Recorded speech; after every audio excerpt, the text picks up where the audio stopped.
আমার স্বামী রোজ রাতে ফিটকারি নিয়ে বাথরুমে ঢুকতো আর ২-৩ ঘন্টা পর বের হতো।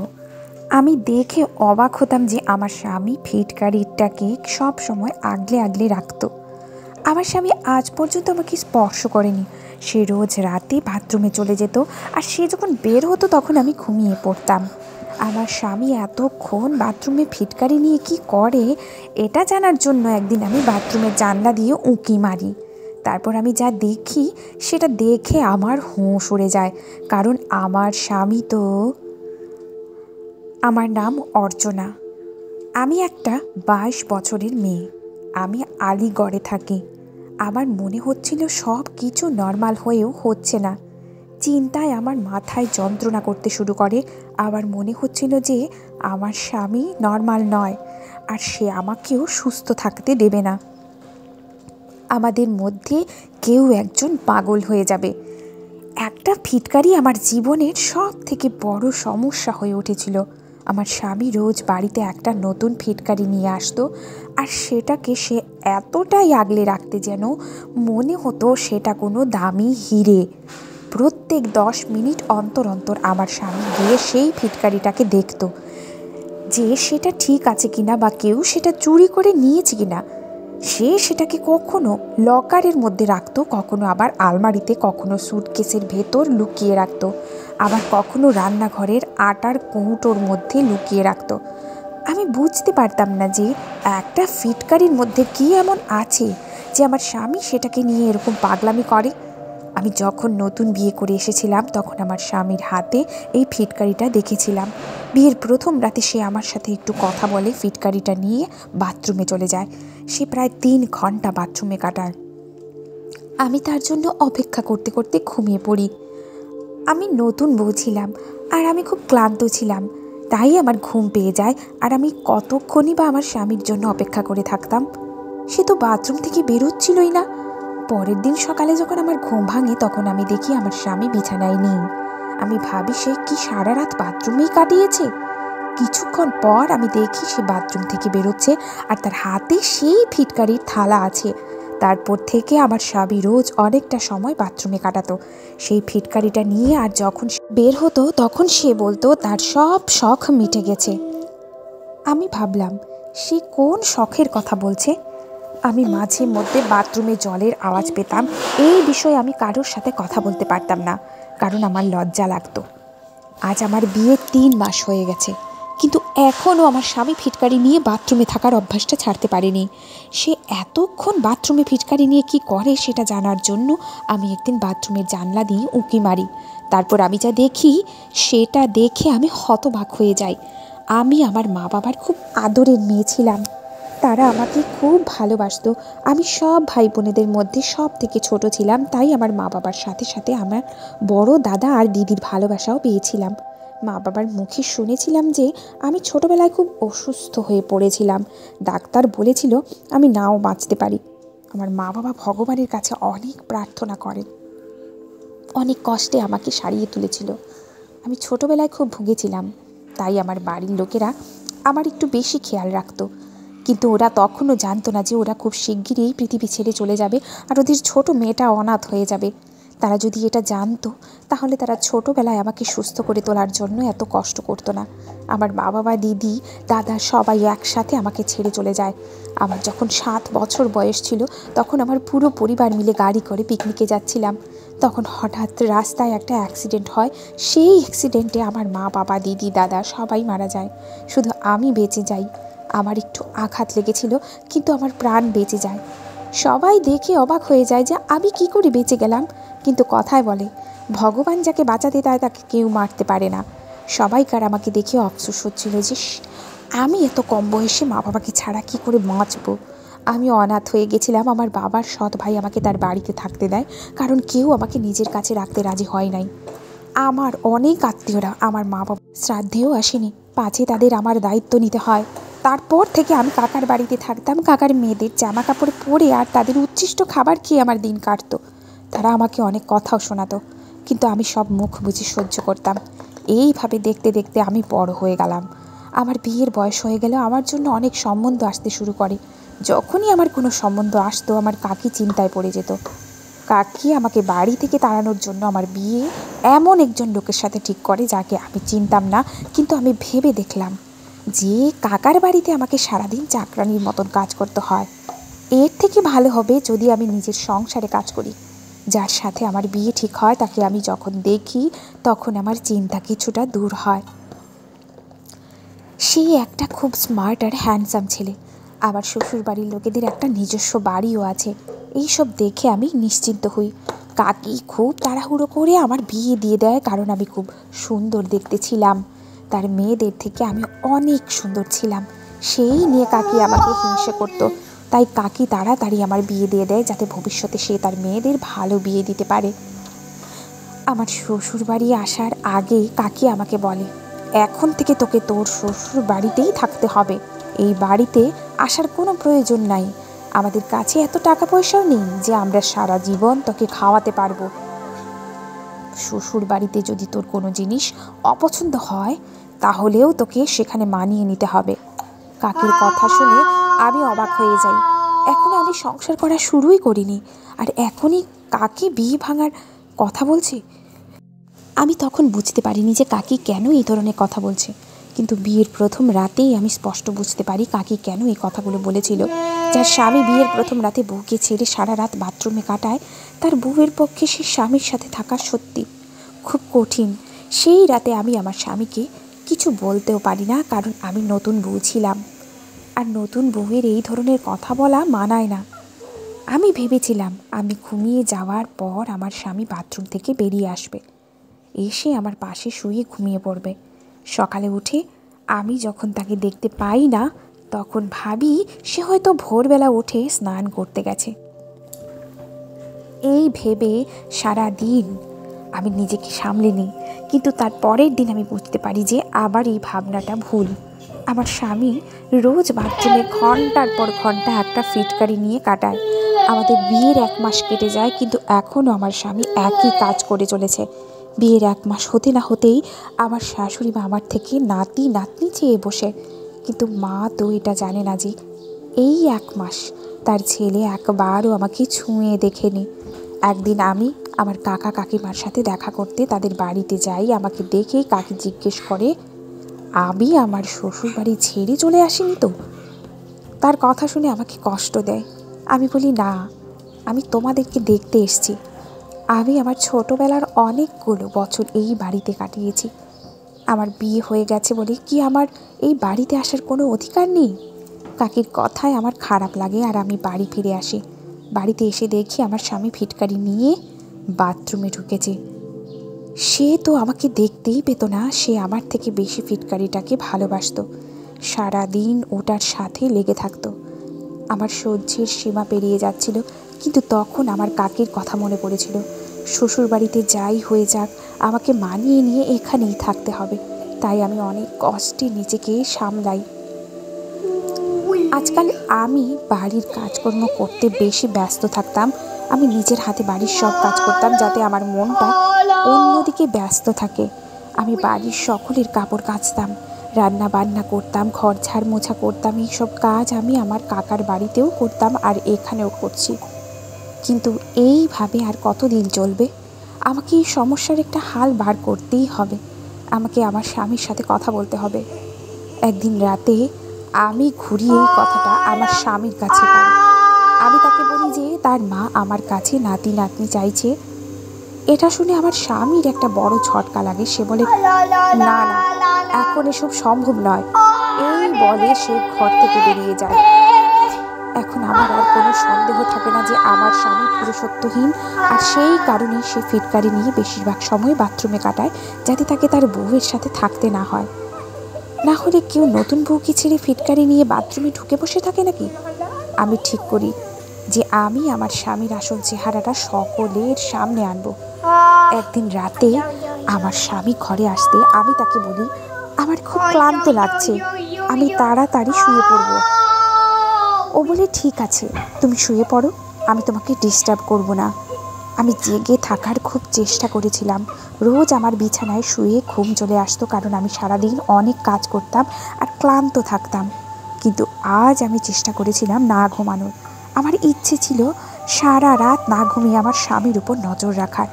কিন্তু ঘুম তো আমাদের হাতে থাকে না, আমি না চাইতেও ঘুমিয়ে পড়ি। পরের দিন আমি একটা বুদ্ধি বার করি। সকালে আমি আমার স্বামীকে বলি, আজ আমার শরীরটা খুব খারাপ লাগছে, আমি আজ কোনো কাজ করতে পারবো না।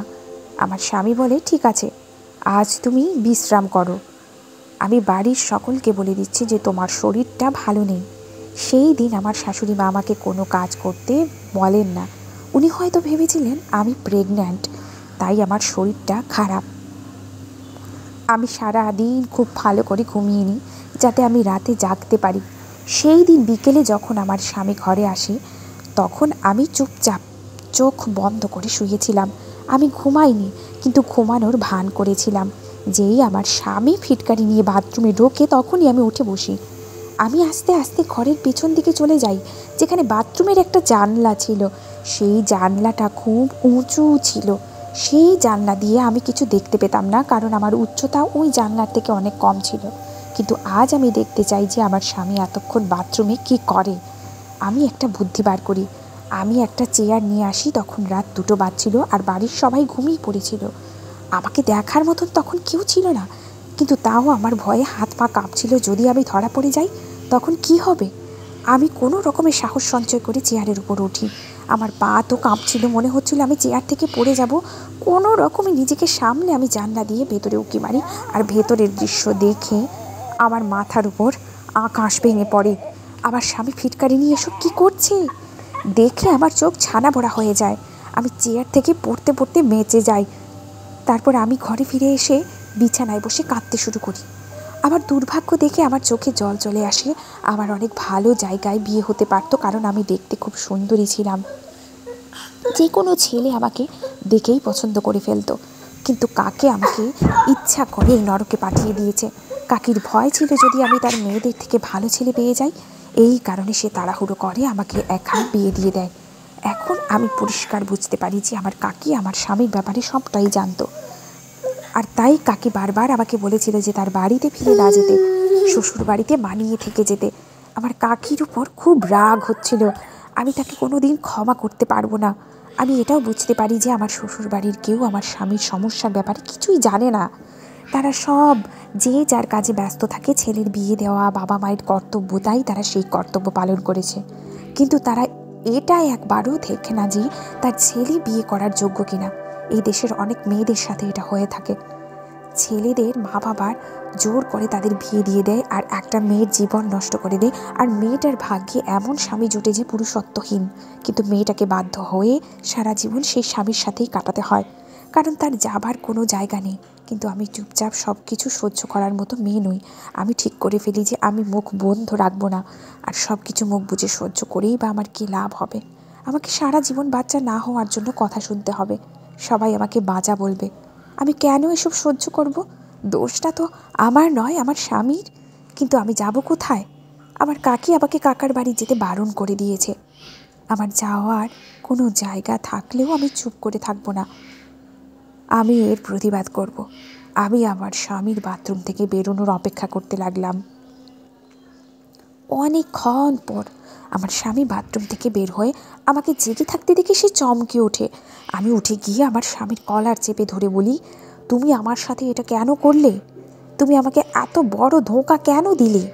কেন সব কিছু আমার থেকে লুকোলে? আমার স্বামী এমন ভান করছিল যেন সে কিছুই বুঝতে পারছে না। ও আমার দিকে অবাক হয়ে তাকিয়ে থাকে। ওর তাকানো দেখে আমার ইচ্ছে করছিল ওর গলা টিপে দিতে। ও আমার সামনে কিছু না বোঝার ভান করছে, কিন্তু আসলে ও সব বুঝতে পারছে। ও একটা খুব চালাক আর ধুরন্ধর ব্যক্তি। ও যে নিজে পুরুষত্বহীন সেটা ও কাউকে জানতে দিতে চায় না। এটা লোকে জানতে পারলে ওর নিন্দে করবে। তাই ও চেয়েছিল যে বিয়ে করে ওর বউয়ের উপর সব দোষটা চাপিয়ে দিতে। আমার স্বামী যখন আমার কোনো প্রশ্নের উত্তর দিল না, তখন আমি আমার সব জিনিসপত্র গোছাতে শুরু করলাম। আমি আমার স্বামীকে বললাম, আমি তোমার মতো মানুষের সাথে থাকতে পারবো না। তুমি আমাকে ঠকিয়েছ। আমি এক্ষুনি এখান থেকে চলে যাব। আমি আমার সব জিনিসপত্র গুছিয়ে দরজার দিকে যাচ্ছিলাম। তখন বাড়ির সবাই ঘুমোচ্ছিল, তাই কেউ আমাকে আটকাতে আসে না। আমার স্বামী আমার পেছন পেছন ছোটে। সে আমাকে হাত ধরে টানতে টানতে ঘরে নিয়ে আসে। ঘরে এসে সে দরজাটা বন্ধ করে দেয়।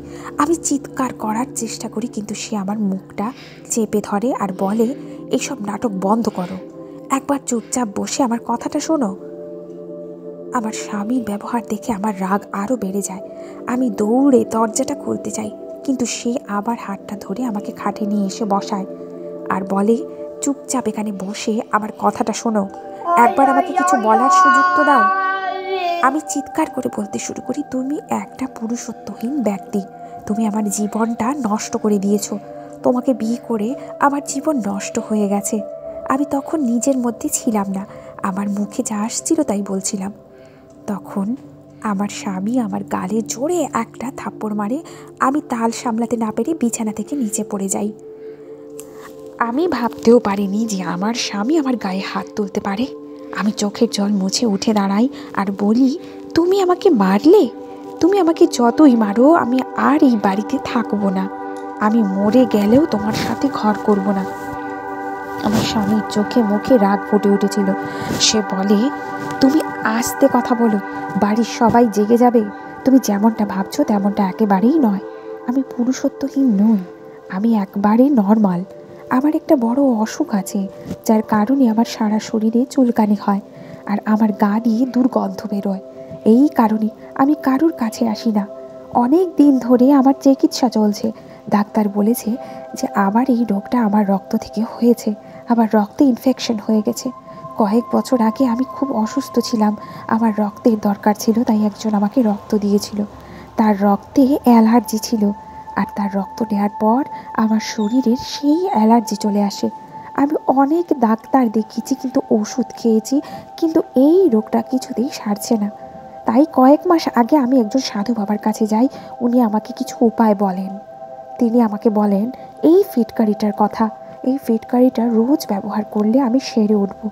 তাই আমি রোজ নতুন নতুন ফিটকারি নিয়ে আসি আর সেটাকে ব্যবহার করি। আমি আস্তে আস্তে সেরে উঠছি। আমি যখন আস্তে আস্তে সেরে উঠছিলাম, তখনই আমার বাড়ির লোকেরা আমার বিয়ে ঠিক করে ফেলে আর বিয়ে দিয়ে দেয়। কারণ আমার এক দিদি লন্ডন থেকে এখানে এসেছিল আর সে আমার বিয়ে দেখে যেতে চায়। তারপর বেশ কয়েক বছর সে আর এই দেশে আসবে না, তাই আমার ফ্যামিলি চেয়েছে তাড়াতাড়ি আমাকে বিয়ে দিতে। আমি সবাইকে বলেছিলাম যে আমি এখন বিয়ে করতে প্রস্তুত নই, কিন্তু কেউ আমার কথা শোনে না। আমাকে না জানিয়ে ওরা আমার বিয়ের ডেট ফিক্স করে দেয়। তোমার সাথে আমার বিয়ে হয়ে যায়, কিন্তু আমি তোমার কাছে আসতে পারি না, কারণ ডাক্তার বলেছিল যে আমার এই রোগ খুব ছোঁয়াচে আছে। আমি যদি তোমার কাছে আসতাম তাহলে আমার রোগটা তোমারও হয়ে যেতে পারতো, আর আমি সেটা চাইনি। তাই আমি তোমার থেকে দূরে দূরে থাকি, এমনকি আমি বাকি লোকেদের থেকেও দূরত্ব বজায় রাখি। আমি বিয়ের পর তোমাকে সবটা বলে দিতে চেয়েছিলাম, কিন্তু আমার সাহস হয়ে ওঠেনি। রোজ আমি ভাবতাম তোমাকে সবটা বলে দেব, কিন্তু আমার ভয় হতো যে এসব শুনে তুমি কি ভাববে, তাই আর বলা হয়ে ওঠেনি। এটা আমার অন্যায় হয়েছে, এই জন্য আমি তোমার কাছে ক্ষমা চাইছি। তোমাকে আমার সবটা বলা উচিত ছিল। তুমি জানো না, আমার তোমার সাথে সময় কাটাতে খুব ইচ্ছে করে, কিন্তু আমার এই অসুখের জন্য আমি চেষ্টা করতে পারি না। সাধু বাবা বলেছেন যে আমি আরও কয়েক মাসের মধ্যে পুরোপুরি সুস্থ হয়ে যাব, তারপর আমি তোমার সাথে সময় কাটাবো। আমার স্বামীর চোখ মুখ দেখে আমি স্পষ্ট বুঝতে পারছিলাম যে সে সত্যি কথা বলছে আর সে অনুতপ্ত। আমি তাকে অনেক খারাপ কথা বলেছি, এখন আমার তার জন্য খারাপ লাগে। আমি তাকে বলি, তুমি আমাকে ক্ষমা করে দাও, আমি না জেনে তোমাকে অনেক কথা বলে ফেলেছি। তুমি খুব তাড়াতাড়ি সুস্থ হয়ে উঠবে, তোমাকে সারিয়ে তুলব, খুব ভালোভাবে তোমার যত্ন করব, যাতে তুমি তাড়াতাড়ি সেরে ওঠো। সেই দিন আর আজকের দিনের মধ্যে অনেক পার্থক্য আছে। আজ আমার স্বামী পুরোপুরি সুস্থ হয়ে উঠেছে, আর আমার একটা 3 বছরের মেয়ে আছে। স্বামী স্ত্রীর মধ্যে একটা বোঝাপড়া থাকা দরকার। একে অপরের থেকে কিছু লুকানো উচিত নয়, এতে সম্পর্ক খারাপ হয়। একে অপরের প্রতি বিশ্বাস থাকা খুব দরকার। মাঝে মাঝে আমরা শুধু নিজের কথা ভাবি, একবারও ভেবে দেখি না যে সামনের মানুষটার মধ্যে দিয়ে কি যাচ্ছে। তারা হয়তো আমাদের থেকেও বড় সমস্যার মধ্যে আছে। সবটা না জেনে কাউকে দোষারোপ করা কখনোই উচিত নয়। বিয়ের পর আমি এটা বুঝতে পারি। আজ আমি আমার পরিবারকে নিয়ে খুব সুখেই আছি। আমার স্বামী খুব ভালো, সে আমাকে খুব ভালোবাসে। আর এখন ভেবে অবাক লাগে যে এই মানুষটার ব্যাপারে আমি কত কি ভেবেছিলাম, কিন্তু ভগবানের কৃপায় এখন সব ঠিক হয়ে গেছে।